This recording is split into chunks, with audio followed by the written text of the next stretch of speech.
देवं कंसचाणूरमर्दनम् देवकी परमानन्दम् कृष्णं वन्दे जगद्गुरुम् देवकी परमानन्दम् कृष्णं वन्दे जगद्गुरुम्।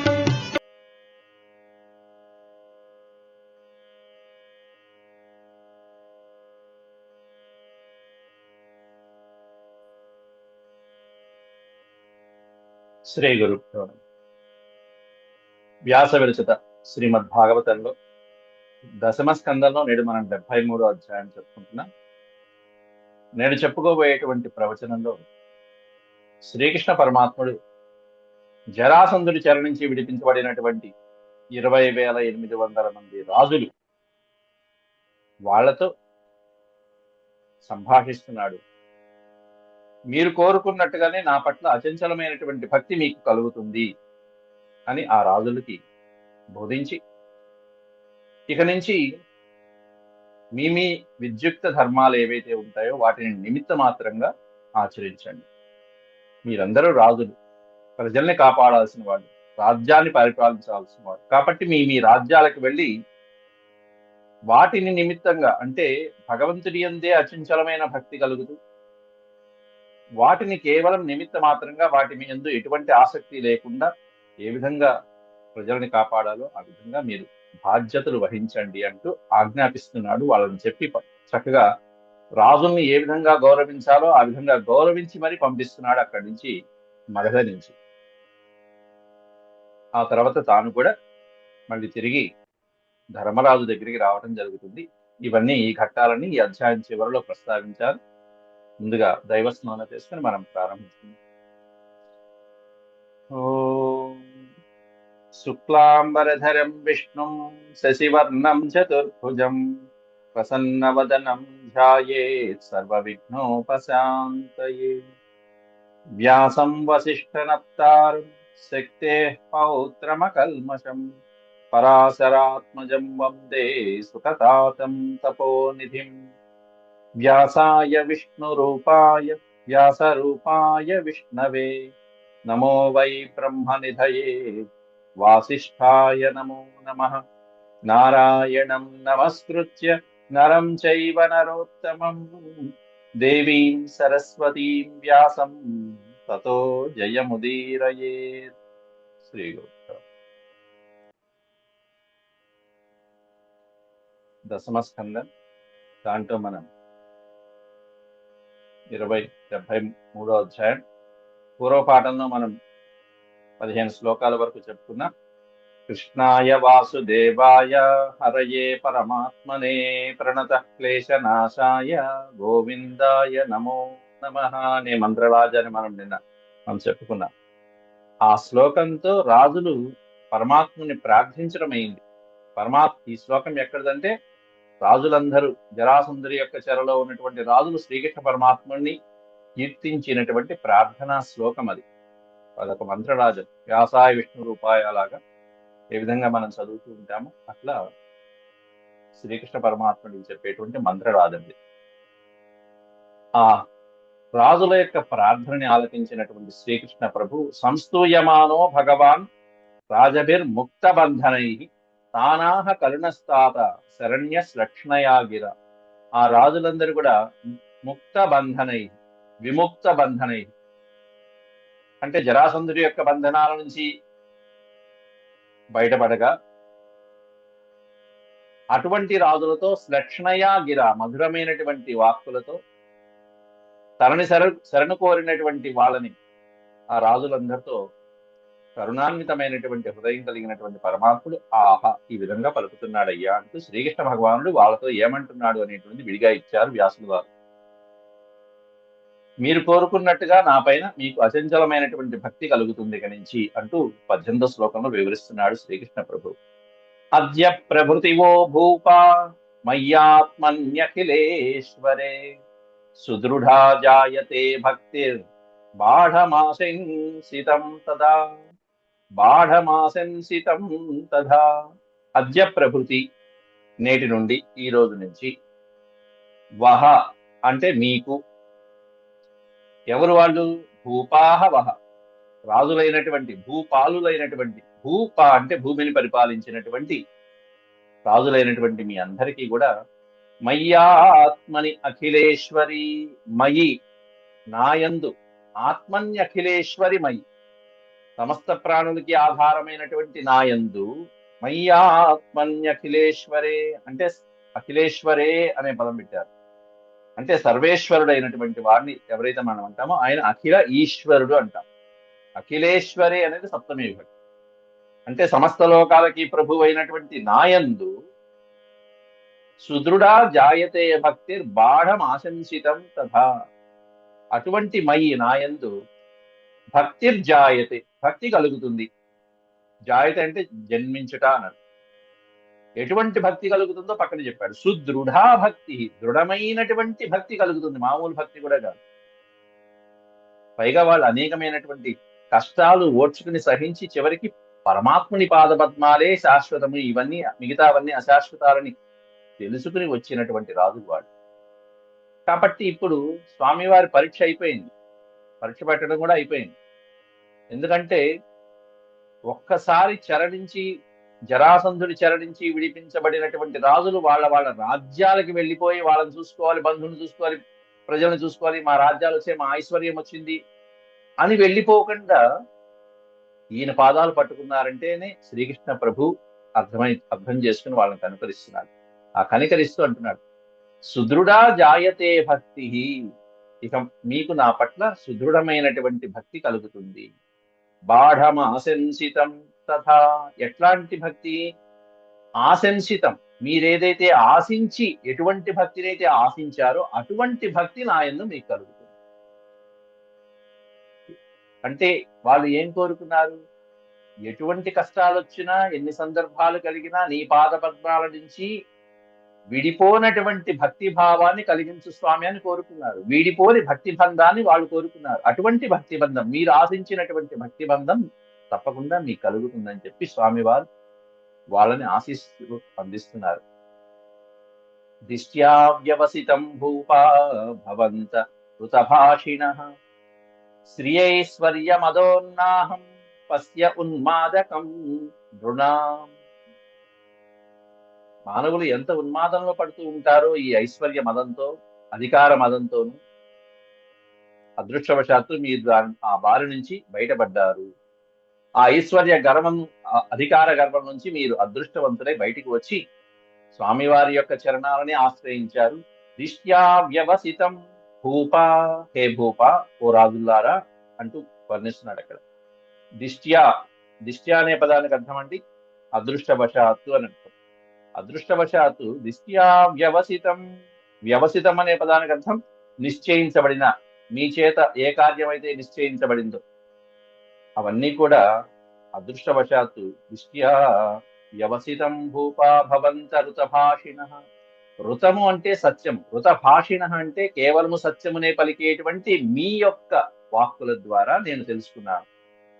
మీకు రాజ్యం పట్ల ఆసక్తి ఉందా? నా పట్ల ఆసక్తి ఉందా?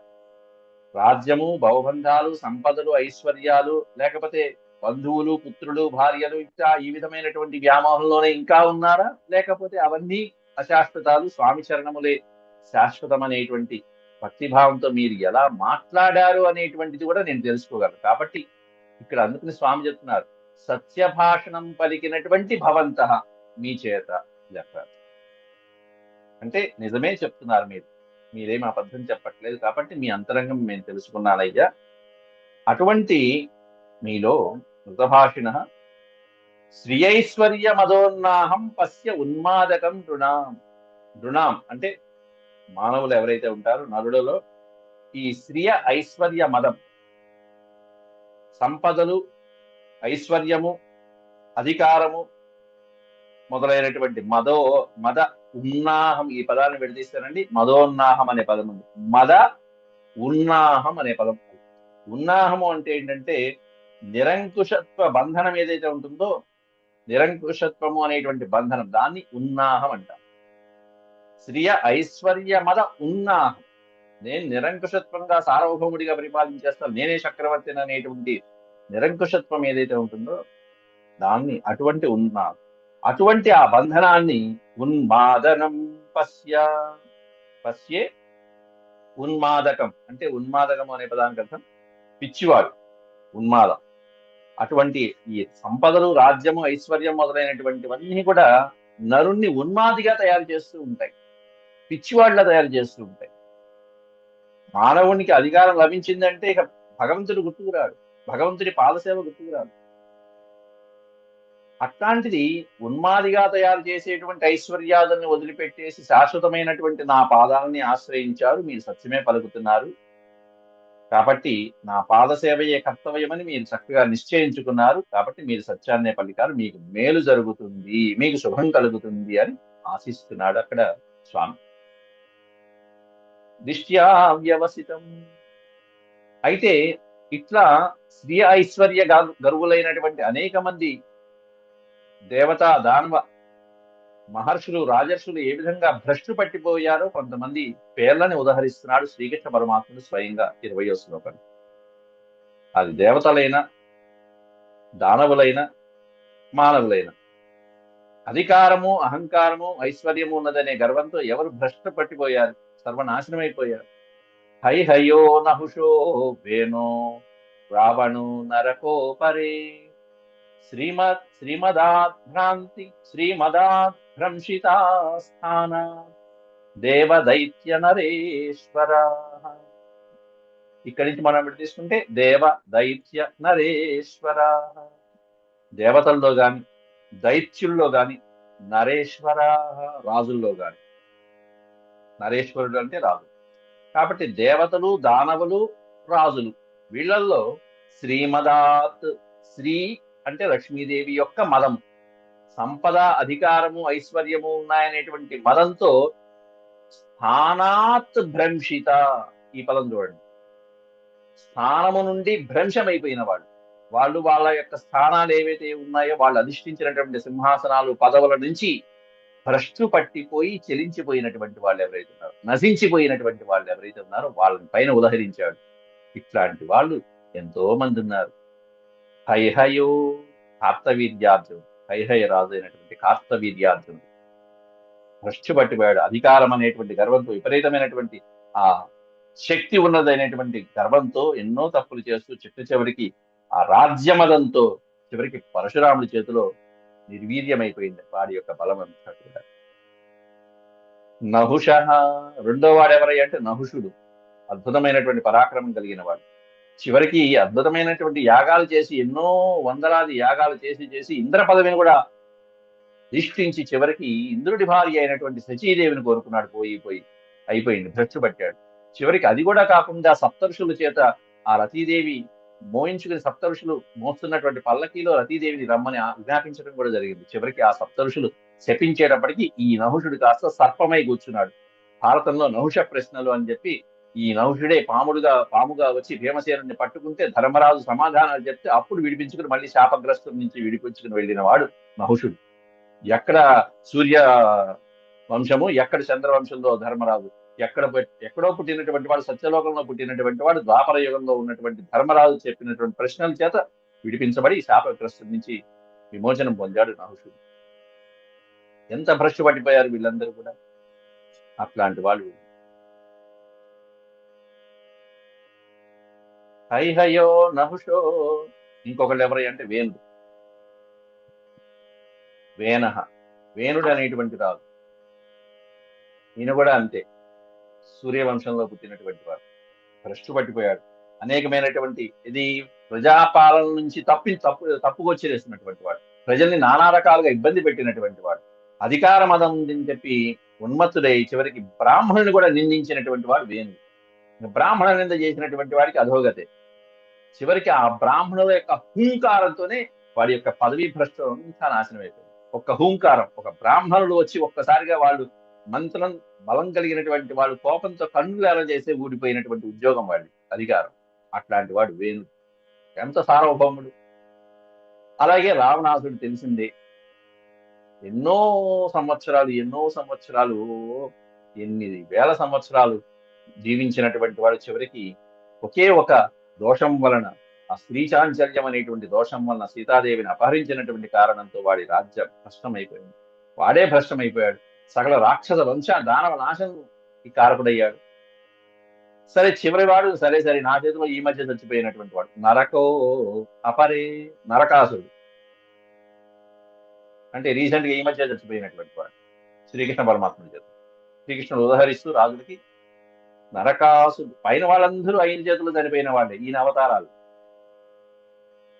అనేకమైనటువంటి అవతారాలు చెప్పుకుంటూ వచ్చాడు. పరశురామ అవతారం, రామావతారం మొదలైనటువంటివన్నీ చెప్పుకుంటూ వచ్చి కృష్ణావతారం దాకా వచ్చి నరక అపరే, వేరొకడు ఇదిగో నరకాసుడు. నరకాసురుడే కాకుండా అపరే ఇతరులు చాలా మంది ఈ విధంగా ఈ పైన చెప్పినటువంటి నలుగురు కాదు, ఇంకా చాలా మంది శ్రీ మద ఐశ్వర్యం అనేటువంటి మదంలో కొట్టుమిట్టాడి వాళ్ళ వాళ్ళ స్థానాల నుంచి నశించిపోయినటువంటి వాళ్ళు ఎంతో మంది దేవతలు ఉన్నారు, దానవులు ఉన్నారు, రాజులు ఉన్నారయ్యా. కాబట్టి ఇదంతా కారాగారం నుంచి విడిపించబడినటువంటి రాజులు ఎప్పుడైనా సరే బుద్ధి వస్తుంది, ఎందుకంటే కష్టాల నుంచి బయటకు వచ్చారు. కానీ ఎందుకు ఉపదేశం చేస్తున్నాడు? మళ్ళీ ఆ కోవలోకి మిమ్మల్ని నేను పంపిస్తున్నాను, మళ్ళీ అదే కోపంలోకి పంపిస్తున్నాను, అదే రాజ్యం దగ్గరికి పంపిస్తున్నాను, అదే సింహాసనం మీదకి పంపిస్తున్నాను. మిమ్మల్ని పంపించిన తర్వాత మళ్ళీ ఈ కష్టాలన్నీ మర్చిపోతారు. ఇది మాయ అంటే. మాయ అంటేనే మనం ఒకసారి హాస్పిటల్లో ఏదన్నా ట్రీట్మెంట్ అయిపోయిందానే డాక్టర్ గారు చక్కగా చెప్తారు, ఇది తినద్దు, అది తినద్దు, ఇలా జాగ్రత్తలు పాటించండి అని చెప్పి. అలాగే కృష్ణుడు చెప్తున్నాడు రోగికి చెప్పినట్టు. మనం అలాగే నేను చక్కగా బుద్ధిగా వింటాము, ఇంటికి వచ్చిన తర్వాత 4 రోజులు పాటిస్తాము, 5వ రోజు నుంచి చూస్తాం ఎవరో వస్తారు ఏదో చెప్తారు, మనం మళ్ళీ మనసు మారిపోతూ ఉంటుంది, మళ్ళీ ఆ రోగాన్ని తెచ్చుకునేటువంటి విధంగానే మనం. కాబట్టి మళ్ళీ శ్రీకృష్ణ పరమాత్ముడు ఈ రాజులందరినీ అదే సింహాసనంలో ప్రతిష్ఠించబోతున్నాడు. ఎందుకంటే వాళ్ళందరూ రాజులు, రాజ్యాలు చేయాలి, ప్రజల్ని పరిపాలించాలి. 20,000 మంది రాజులు, వాళ్ళు అనుభవజ్ఞులైనటువంటి వాళ్ళు. ఇప్పుడు వాళ్ళ బుద్ధి తెచ్చుకున్నారు ఎలా పరిపాలించాలి అనేది. కాబట్టి వీళ్ళనే నియమించాలి. కాబట్టి వెళ్తున్నారు కాబట్టి మళ్ళీ ఐశ్వర్య గర్వంతో కనుక అయితే ఇదిగో మీ పరిస్థితి ఇది, జాగ్రత్త, కేర్ఫుల్ గా ఉండండి అని చెప్పి వార్నింగ్ ఇవ్వడం ఇక్కడ కృష్ణ పరమాత్మ. ఎందుకంటే ఈ విధంగా పైన చెప్పినటువంటి వాళ్ళందరూ దివ్యమైనటువంటి పురుషుల చేతిలో మరణించారు, కానీ మీరు ఒక జరాసంధుడి చేతిలో పట్టుబడ్డారు. కాబట్టి ఇట్లాంటి విధంగా ఉంటాయి నాయన, మీరు మాత్రం అలా లేదు. అలా కాకుండా మీ ఐశ్వర్య గర్వంతో లేకుండా నన్నే శరణు వేడారు, అది నేను గమనించాను. భవంత ఏతద్విజ్ఞాయ దేహాత్ యుత్పాద్యమంతవత్ మాం యజంతోధ్వరైర్యుక్తాః ప్రజాధర్మేణ రక్షతః. ఇప్పుడు స్వామివారు వాళ్ళందరినీ ఒక పనిలో నియోగిస్తున్నాడు. ఏంటంటే ప్రజారక్షత, ప్రజలని ధర్మేణ రక్షత, ధర్మంగా మీరు రక్షించండి. ఈ పనిలో మిమ్మల్ని నియోగిస్తుంది. మీరందరూ ఇప్పుడు నా భక్తులే, నా స్వరూపాలు అయిపోయారు. ఎందుకంటే నా పాదాలని ఆశ్రయించారు కాబట్టి నిమిత్త మాత్రంగా అవన్నీ అశాశ్వతాలు అనేటువంటి తెలుసుకున్నారు కాబట్టి ఆ జ్ఞానంతోనే మీరు ఆ స్థానాలలోకి వెళ్ళి మీరు ప్రజల్ని ధర్మ మార్గంలో రక్షించుగాక. రక్షత అంటే రక్షించుగాక. భవంత ఏతద్విజ్ఞాయ, ఏతద్విజ్ఞాయ అంటే ఇదిగో పైన చెప్పినటువంటి ఇవన్నీ కూడా జాగ్రత్తగా మనసులో పెట్టుకుని మీరందరూ దేహాద్యుత్పాద్యం అంతవత్, దేహాత్ ఈ దేహము ఉంది, ఉత్పాద్యము అంతము, ఉత్పత్తి అంతము, ఉత్పత్తి అంతము అంటే జననము మరణం. ఉత్పాద్యం అంటే ఉత్పత్తి, ఈ దేహము కలగటానికి ఏదైతే కారణభూతమైందో అది. అలాగే అంతము ఉత్పాద్యమంతవత్ అంటే మరణము, జననము మరణము, జననము మరణము, ఈ మొదలైనటువంటి విషయాలు, ఈ శరీరం మొదలైనటువంటివన్నీ తప్పకుండా నాశనం కలిగినటువంటివే. ఏదైతే పుట్టిందో అవన్నీ జాతస్య హి ధ్రువో మృత్యు అనేటువంటి ఆ ఒక్క సిద్ధాంతాన్ని గుర్తుపెట్టుకుని మీరందరూ కూడా నన్ను పూజించండి. ఎలా పూజించాలి? మాం యజంతో అధ్వరైర్యుక్తాః, నన్ను పూజించండి అని చెప్తున్నాడే తప్ప ఏ మార్గంలో పూజించాలో కూడా చెప్తున్నాడు. కలియుగంలో మనం ఆచరించవలసింది క్రియ యజంతః, యజ్ఞయాగాల ద్వారా దేవతల రూపంలో ఉన్న కృష్ణ ప్రభువుని పూజించాలి. సకల దేవతల రూపాల్లో, అది ఇంద్రుడు అవ్వచ్చు, అగ్ని అవ్వచ్చు, ఈశ్వరుడు అవ్వచ్చు, వాళ్ళ రూపాలలో ఉన్నటువంటి సకల దేవతల రూపాల్లో ఉన్నటువంటి శ్రీ మహావిష్ణువు స్వరూపాన్ని యజంతో అధ్వరైర్యుక్త అన్నారు. యాగములతో, అధ్వరై అనేటువంటి పదం చూసారా? అధ్వరై అంటే యజ్ఞయాగాల ద్వారా, అనేకమైనటువంటి యజ్ఞయాగాలతో యుక్త కూడుకున్నటువంటి వాళ్ళై మీరు ఈ విధంగా ధర్మాన్ని కాపాడుతూ ప్రజల్ని చక్కగా పరిపాలించండి, ప్రజల్ని రక్షించుదురుగాక అని చెప్తున్నారు. అక్కడ పైన ఇట్లాంటి అహంకారపూరితమైనటువంటి రాజుల యొక్క ఏ విధంగా పరిస్థితులు ఏ విధంగా తారుమారైపోయినాయో తెలుసుకున్నారు కాబట్టి ఆ విధంగా మీరు జాగ్రత్తగా శ్రద్ధ వహించండి అని చెప్పడం దాంట్లో ఉన్న అంతరా. అలాగే సంతన్వంత ప్రజాతంతూన్ సుఖం దుఃఖం భవౌ ప్రాప్తం ప్రాప్తం చ సేవంతో మచ్చిత్త విచరిష్యథ. కాబట్టి మీరు నిమిత్త మాత్రంగా ఉండండి అని చెప్పి ఈ 2 శ్లోకాల్లో చెప్తున్నారు. మీకు సుఖము దుఃఖము కష్టము నష్టము అన్నీ వస్తాయి. మీరు ఎలా భావించుకోవాలి? ఉదాసీనంగా ఉండండి వాటి పట్ల. అంటే మీ మనసుని బ్యాలెన్స్ చేసుకుంటూ ఉండటం అంటారు చూసారా, సమతుల్యం, అలా చేసుకోండి. సంతన్వంత ప్రజాతంతున్, తంతు అంటే దారము, ప్రజాతంతున్ అంటే ఈ సంసారం అనేటువంటి సాగరం, అంటే వంశపారపర్యంగా మీరు ఏదైతే మీ తర్వాత సంతానము మొదలైనటువంటి ఉంటుందో, అంటే పుత్ర పౌత్రాది సంతానముని వృద్ధి చేయటం అనేటువంటి కార్యక్రమం ఏదైతే ఉంటుందో, సంతన్వంత అంటే విస్తరింప చేయండి అని, అంతేగాని ఆపేసేయండి అని కాదు, విస్తరింప చేయండి. ఎందుకంటే మీ బల పరాక్రమాలు, మీ బుద్ధి, మీ భక్తి భావాలు ఇవి తర్వాత సంతానానికి రావాలి కాబట్టి ప్రజాతంతు సంతన్వంత, పుత్రపౌత్రాది వంశాభివృద్ధిని మీరు కలిగించండి, విస్తరింప చేయండి, వ్యాపింప చేయండి. అలా చేస్తూ అవన్నీ కూడా ఎలా పొందాలి మీరు? సుఖం దుఃఖం భవాభవౌ, భవ అభవౌ. సుఖ దుఃఖాలని ద్వంద్వాలు అంటారు వాటిని. సుఖము దుఃఖము లాభము నష్టము. భవాభవౌ, భవ అభవౌ అంటే సంపద అయినా సరే, విపత్తు అయినా సరే, ఏదైనా సరే. అలాగే భవ అభవం, భవం అంటే పుట్టడం, అభవం అంటే మరణం. చావు పుట్టుక, సుఖము దుఃఖము, కష్టము నష్టము, ఇవన్నీ కూడా ప్రాప్తం ప్రాప్తం సేవంత. ఏదైతే భగవంతుడు మీకు ఇస్తాడో ఇచ్చిన దాన్ని సేవించుకోండి. ఎంతవరకు ఇస్తాడో అంతవరకే సేవించుకోండి, దాంతో తృప్తి పడండి. అది ప్రాప్తం అంటే అది, అంటే వచ్చింది వచ్చినట్టుగా, ఇచ్చింది ఇచ్చినట్టుగా. అది ప్రాప్తం అని 2 సార్లు వాడారంటే దాని అర్థం ఏంటంటే భగవంతుడు నీకు ఇచ్చాడు, ఇచ్చింది ఇచ్చినట్టుగా నువ్వు వాడు, వచ్చింది వచ్చినట్టుగా అది సేవించవలసిన వాళ్ళని సేవించినట్టుగా సేవించు. అట్లా ప్రాప్తం చ సేవంత, అట్లా ఆ విధంగా వచ్చింది వచ్చినట్టుగా అనుభవిస్తూ, సేవంత అంటే దాన్ని అనుభవిస్తూ, వచ్చినటువంటి ఆ ధనాన్ని సుఖాన్ని దాన్ని నువ్వు అనుభవిస్తూ, అనుభవించేటప్పుడు కూడా ఎలా ఉండాలి? మచ్చిత్త విచరిష్యథ అని ఒక అద్భుతమైన పదం పెట్టారు. ఇది మొత్తం మనం అంతకుముందు కూడా మనం చదువుకున్నాం. భగవద్గీతలోనే మనకి స్వామివారి చెప్పినటువంటివి ఆ 10వ అధ్యాయంలో మనకి 9వ శ్లోకంలో వస్తుంది. ఏమిటది? మచ్చిత్త అనేటువంటి పదంతో వచ్చే శ్లోకం. మచ్చిత్త మద్గత ప్రాణ బోధయంత పరస్పరం తదయంతశ్చ మాం నిత్యం తుష్యంతి చ రమంతి చ. కాబట్టి ఈ విధంగా నాయందే మనసు నిలిపి, ఆ భగవంతుడి యందే మనసు లగ్నం చేసుకుని, మద్గత ప్రాణ, మన ప్రాణాలు మొదలైనటువంటివన్నీ ఆ భగవంతుడి మీదే లగ్నం చేసుకుని, ఒకరినొకరు దివ్యాత్మ జ్ఞానాన్ని బోధించుకుంటూ పరస్పరం కథయంతశ్చ మాం నిత్యం అంటూ స్వామివారు ఏదైతే గీతలో మనకు ఉపదేశించారో అది గుర్తు పెట్టుకుంటూ మీరు చరించండి నాయన అంటూ వెళుతున్నటువంటి, ఆయన విడిచిపెడుతున్నటువంటి రాజులకు ఉపదేశం చేసి మరీ పంపిస్తున్నారు. ఇంత చక్కగా ఉపదేశం చేసి రాజుల్ని బంధనాల నుంచి విడిపిస్తున్నారు చూడండి. అంతేకాదు, ఉదాసీనంగా వ్యవహరించండి. దేని పట్ల ఉదాసీనంగా వ్యవహరించాలి? ఉదాసీనాశ్చ దేహాదావాత్మారామా ధృతవ్రతా మయ్యావేశ్య మనస్సమ్యక్ మమాంతే బ్రహ్మ యాస్యథ. ఉదాసీనాశ్చ